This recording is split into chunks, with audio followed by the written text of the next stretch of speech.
Imagine being declared dead, your family crying over your body, your skin cold and pale on the autopsy table, and just as the first cut is made across your chest, you suddenly wake up and scream, realizing the world isn't done with you yet. This isn't a horror movie.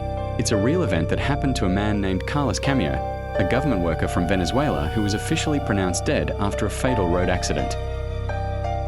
When he arrived at the hospital, doctors found no pulse, no breath, no heartbeat, nothing that suggested even the slightest sign of life. His body was sent to the morgue, kept in the cold room for several hours, waiting for the standard autopsy procedure to begin.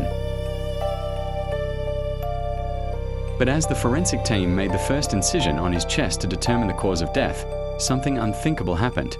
Fresh blood began to flow, and Carlos suddenly moved.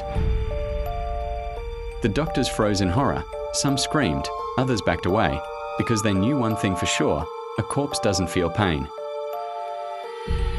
Half-conscious and in unbearable pain, Carlos opened his eyes slowly and groaned, with his own autopsy wound still open on his chest.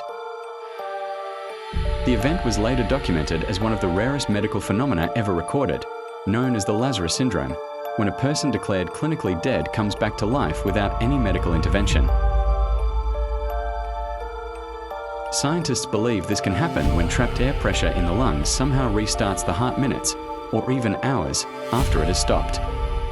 But what makes this story truly chilling is Carlos's own testimony. He claimed he could hear everything happening around him, yet his body was completely paralyzed, trapped somewhere between life and death.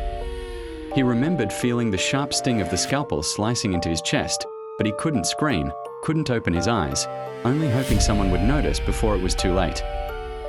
After surviving, Carlos was left deeply traumatized. He refused to enter hospitals or small rooms for years, haunted by the sound of surgical tools echoing in his head. And he wasn't alone. Similar cases have surfaced around the world, including one in India where a woman suddenly woke up during her own cremation, seconds before the fire was lit. To this day, doctors still can't fully explain the fine line between life and death, because stories like this prove that sometimes people aren't as dead as we think. So before you close your eyes tonight, imagine waking up not in your bed, but on a cold autopsy table. And if that thought gave you chills, subscribe now, because there are even darker true stories waiting for you in the next video.